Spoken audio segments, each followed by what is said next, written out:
live chat, which once more is coming to you in a portrait direction. I was extremely careful. It says here we're offline. Yeah, I'll click this. It says Ponov. I think we're online. Sorry. I was really careful this time to prepare everything in a landscape format. Unfortunately, it hasn't worked out in a landscape format, and so it's back on in its in portrait. So I don't know anything about why this has happened. I don't know if this is part of YouTube's attempts to do things to rival TikTok, to do things in what do you call it, to do the shorts. I don't know, but it's quite annoying when one actually prepares things and then it ends up being a bit like this. Anyway, right, so today I'm going to talk about the use of terrorism and the Nazi playbook, because what we can see in this what happened in 1933 and 1938-39 is exactly the same as what happened, what Putin's been done in 2014, and then there is war 2015, 16, 17, 18, 19, 20, 21, 22, and hello Annie and Colin, and so therefore this is the Nazi playbook, and I think it's worth looking at for future reference. Indeed, in the case of Ukraine, they could, if they'd known history and they'd seen what was going on, they might have been able to actually put it to a stop to it. Maybe. I mean, it wasn't all that easy. It wasn't the sort of thing they could do by themselves. A fly has got into my vehicle. Right. So.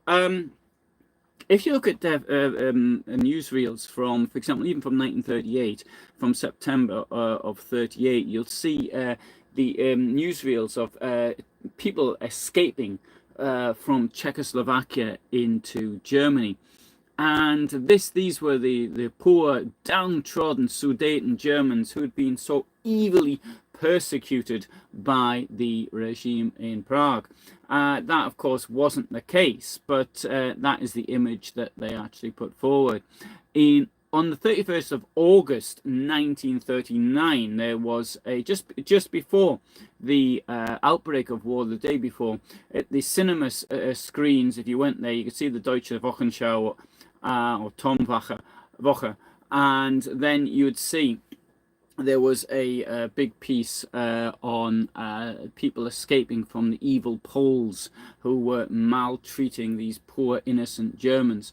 And whereas they didn't use the word of genocide like Putin said, first of all in Georgia, then he said in Ukraine, but I dare say, had they been around today, then that's precisely the word that the Nazis would have used. They would have claimed there was a genocide of Germans living in Czechoslovakia and in Poland, and therefore they had to react, and that's what they did.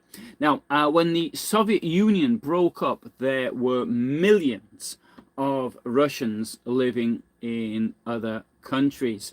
Now, the Russians being the main ethnic group within the Soviet Union, and so you got these people. In many cases, really had to leave quickly. Now, I found recently a map of Kazakhstan, and it showed where Russians actually lived in 1990 and how many Russians there are today. You can see how in Kazakhstan the population of ethnic Russians it's crashed down. I have friends in Russia.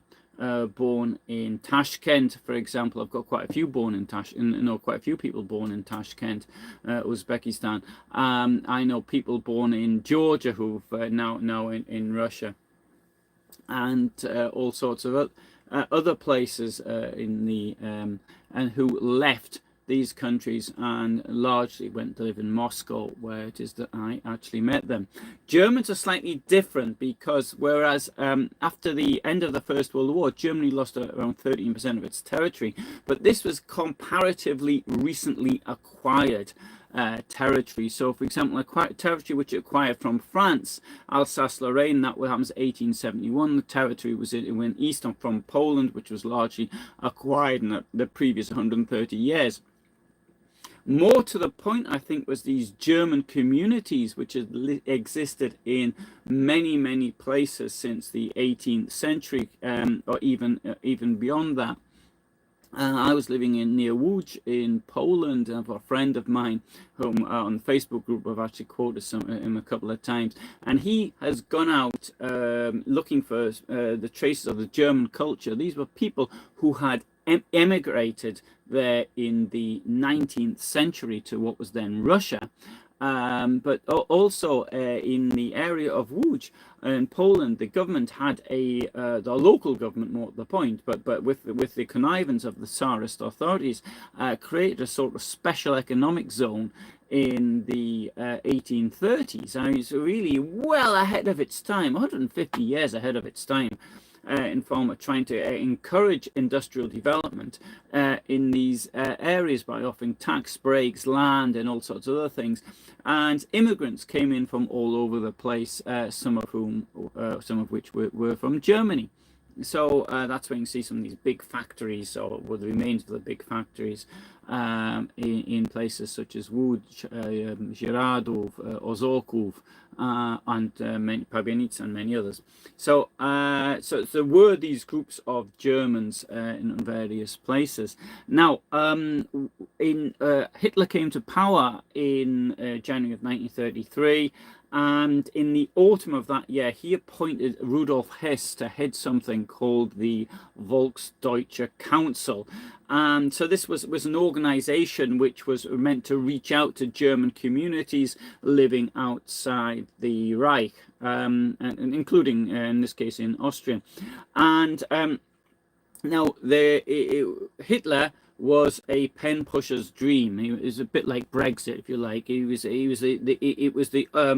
For creating an incredible amount of bureaucracy all over the place. And he would create all sorts of agencies, and these agencies didn't have very clear functions. Now, even at the best of times, when you've got civil service with hundreds of years of tradition behind it, and then things aren't always all that clear. But Hitler, he started creating agencies for this, that, and the other.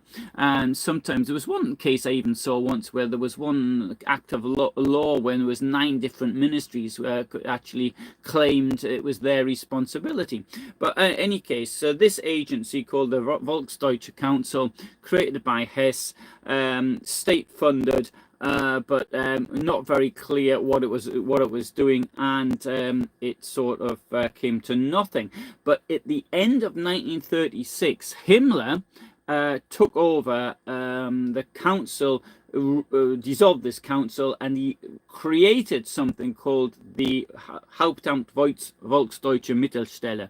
So it's the Volksdeutsche being a German outside of the Reich or Austria, and so the main office of the German People's, I'm going to translate that, the main office of the German People's Organization, something like that. And he got somebody called Werner Lawrence to actually run it. Now, Werner, I've been meaning to do a video on him for 3 years. I even went and filmed his place, which is stables, which still exist in a small village called Przywidz, which is to the southwest of Gdansk.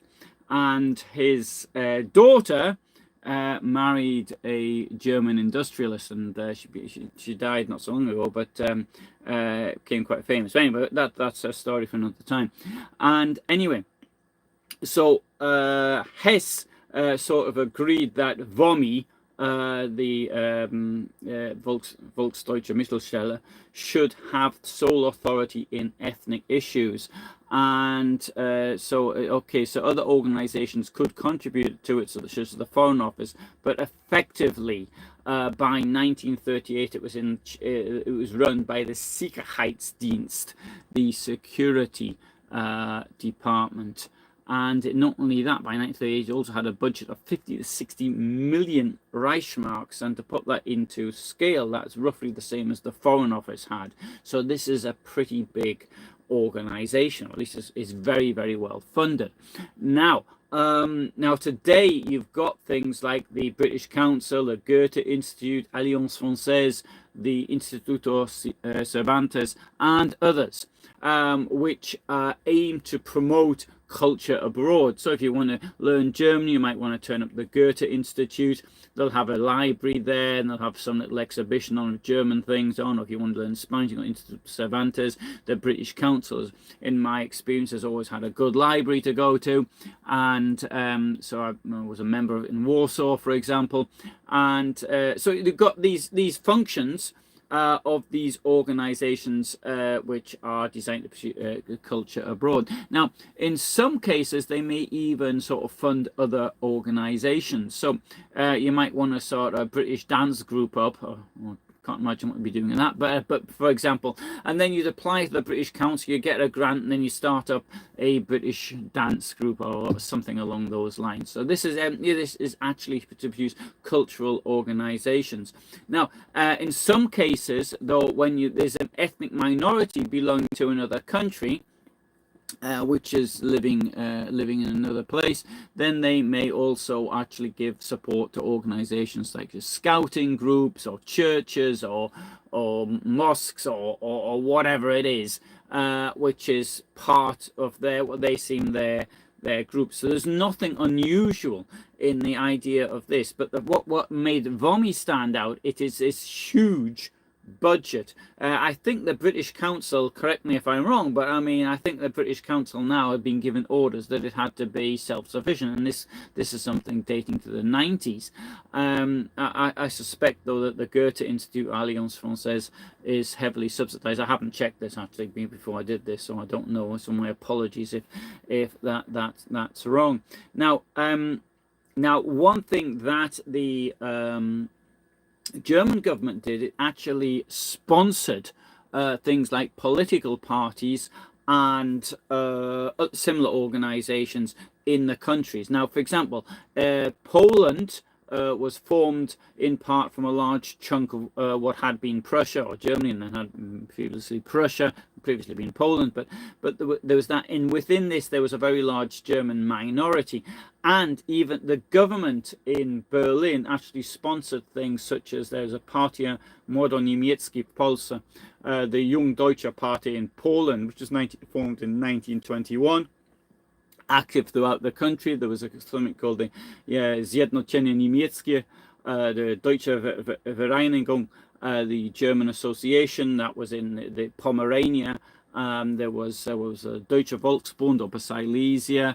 There was a Deutsche Volksverband in Łódź. So there's lots of sort of organizations of this type. Now, when they were sort of a young people's party, and a young people's organization, if you like, and they're going out hiking or something, and they're doing it while speaking German, that may be one thing. And not only that, I mean, these organizations could be joined obviously by anybody. So if you wanted to join somebody their club and go and play chess with them or whatever, go to the dance nights or something, then that is that's one thing. But what happened was that these organizations, after the Nazis came to power and after the SD or VOMI took over, and then the SD, they became recruiting grounds for subversion within it. And not only that, they could then start picking out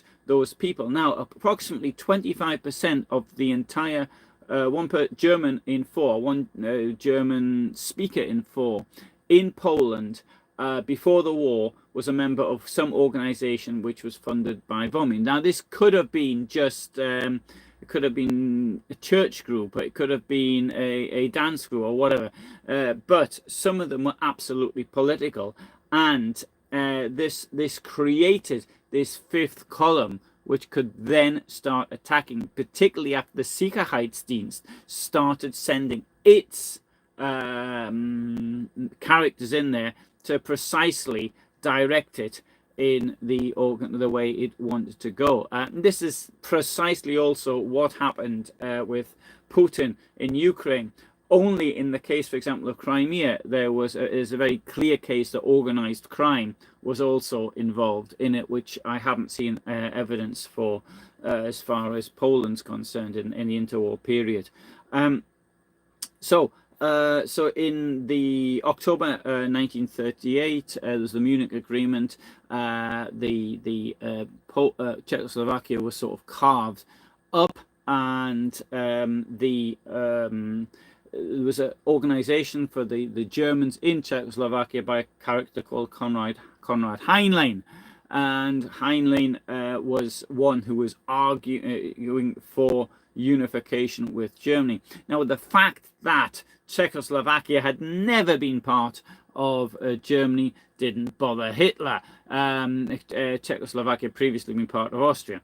But the Sudeten Germans, sort of around the border of the western borders anyway of the country, that's where they were found, and they wanted to be incorporated, or some of them wanted to be incorporated into Germany, and that's what the British and French governments were extremely cowardly, gave in to Hitler and let Hitler do it. Now, this is exactly the same as what happened with Ukraine, with the attacks. I mean, there's absolutely no difference. Now, another thing which they did, however, was that they started making up lists of people whom they believed were hostile to the Third Reich. And so these groups, first of all, they've picked out the extremists that interest them. Then they, whilst they're there, they start making lists of people. Now, if they're living in the same towns and villages, they notice the people who are sort of Polish or pro or whatever it is, that are people who are involved in the community. These are people who, this is local knowledge, which the invaders later couldn't get. And because then they know who to arrest, and in most cases, in what happened was they were in the case of the Poles, they were murdered.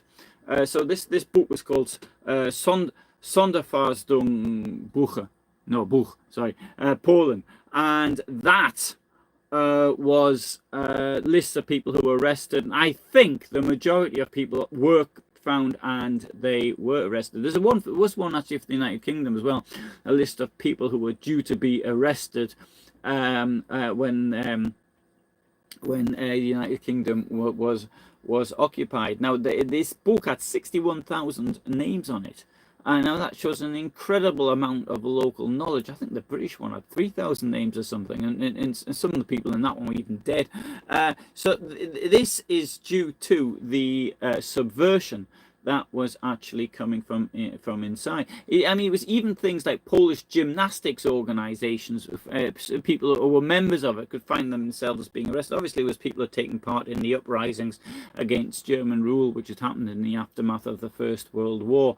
And anyway, I think of those who were arrested, we're looking at around death rates probably well over half anyway. So from these organizations, they then started sending people back to the Third Reich for training. That was number one, because some of them would have done military service in the Polish army, but nothing else. And they would then try to infiltrate by using all sorts of agents. One famous agent was Oskar Schindler, later of Schindler's List. He actually started out, he was ethnic Volksdeutche living in Czechoslovakia, and he went to Krakow and amongst other places. Right, yes, Consul, the best example of Polish scouts. Yes, scouts were just rounded up. And but in some way that's a sort of a logical target, and the reason it's a logical target is because there were these competing organizations. So if a scouting group which was German speaking, that would be seen as a competition. They knew what the German ones were doing, so they assumed that the Polish ones were doing the same. And so they, when they got a hold of them, they killed them. They saw themselves as the leaders, so they saw the others as being potential potential leaders. Now, the war started on the 1st of September, and these organizations, now they did have a certain amount of leadership, but not a great deal. And for example, when the Bydgoszcz on the Bloody Sundays, allegedly, what I believe happened is that there was shooting from organizations such as these, and then when there was very little time to do anything about these organizations, so the Polish government from the 31st of August tried arresting known German, Ukrainian organizers, and they then with these Bromberg, yes, Bydgoszcz, they then tried arresting people. They couldn't arrest them all, and often the arrests had to be done really quickly because obviously the wars started. And I don't suppose they were particularly nice about it when they were doing searches and things like this. Some of them got killed en route. Some people might have been killed during the arrests. I don't doubt that there were people actually killed by the Polish security forces, but it wasn't the way. This only happened because of the invasion.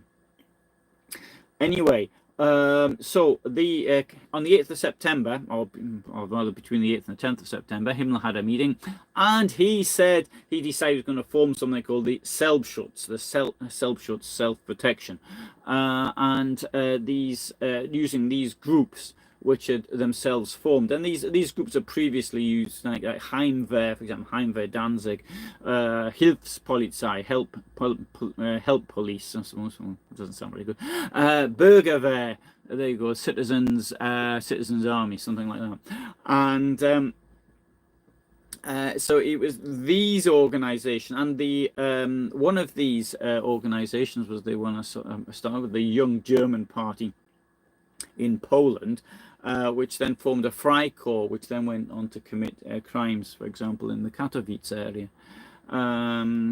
So anyway, so this Selbstschutz also meant that any man could be aged between 17 and 45, who German minority in Poland could then be stuck into one of these groups. And I suspect that this was done by force.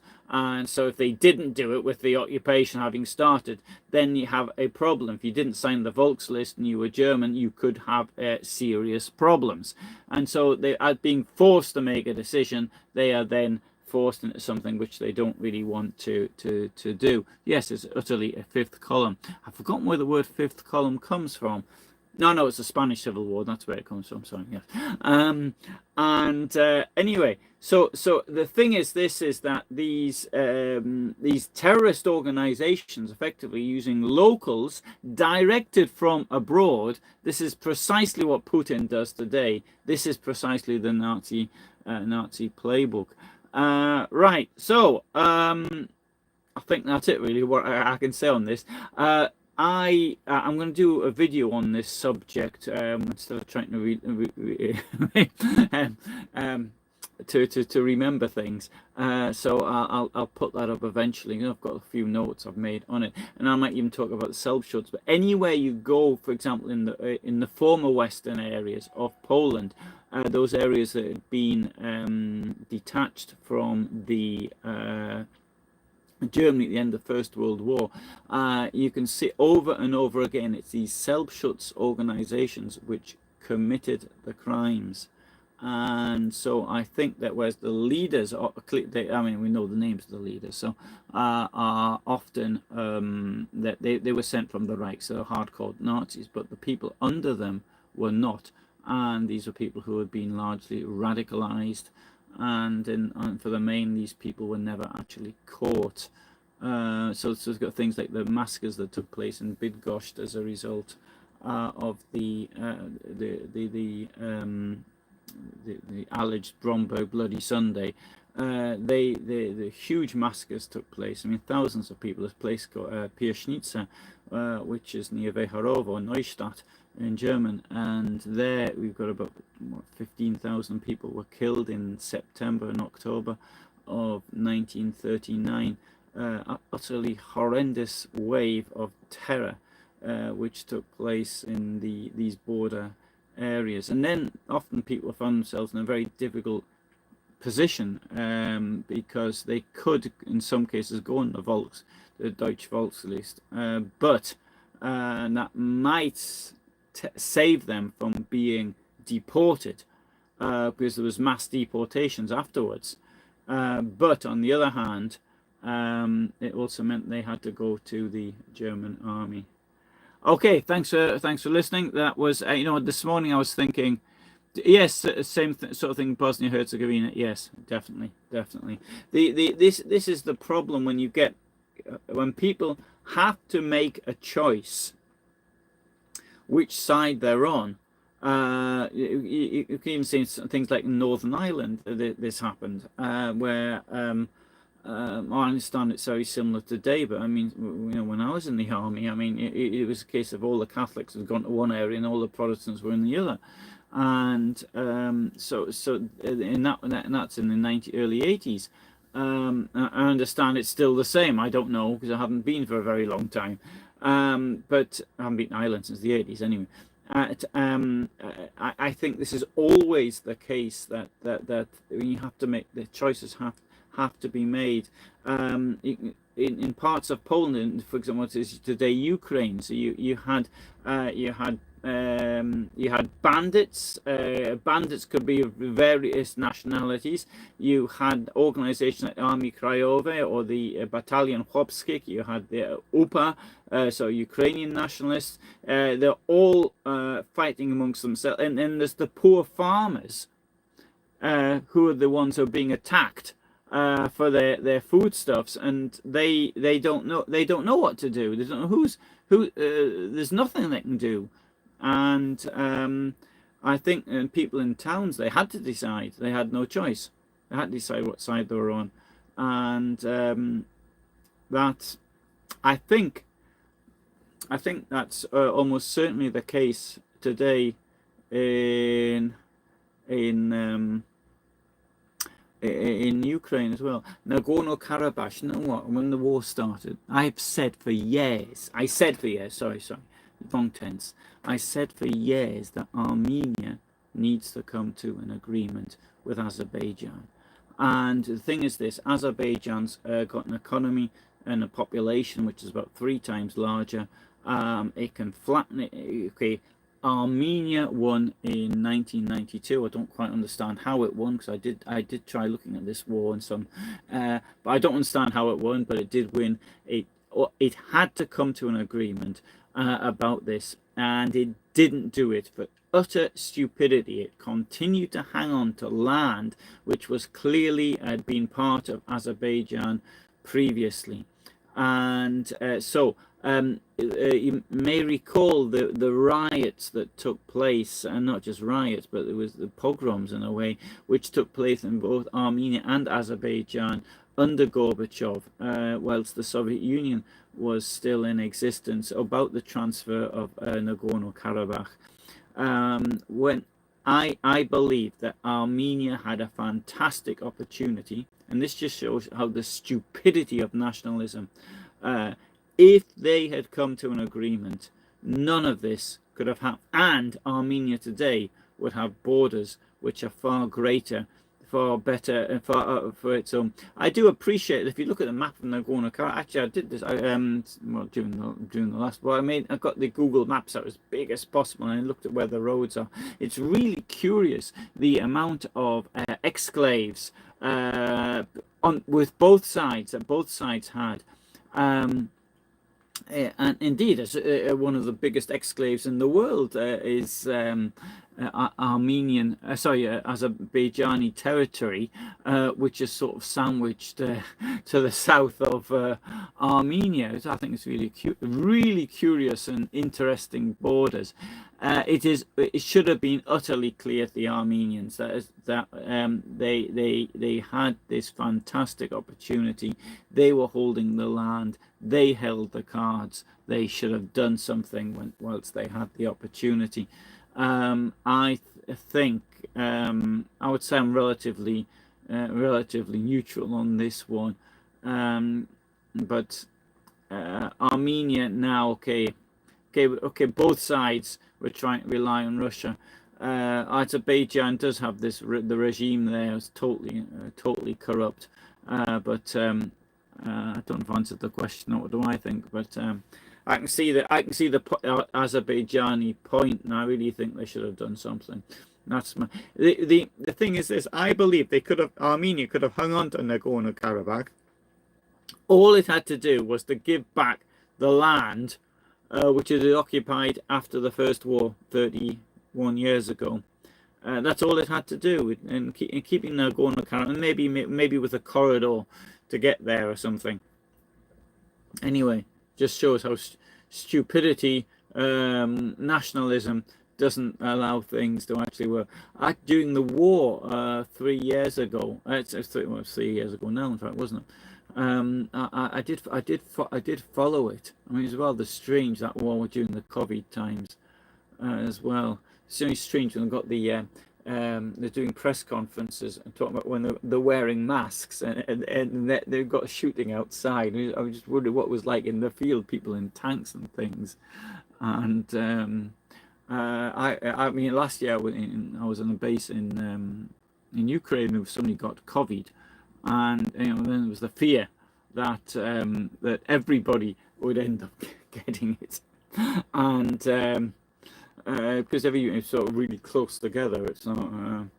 Anyway, good. So, thanks for watching. I'll try and think of something to do tomorrow. Probably Second World War related. I'll see what I feel like, if that's all right. But for the moment, thanks very much, and all the best from me. Bye for now.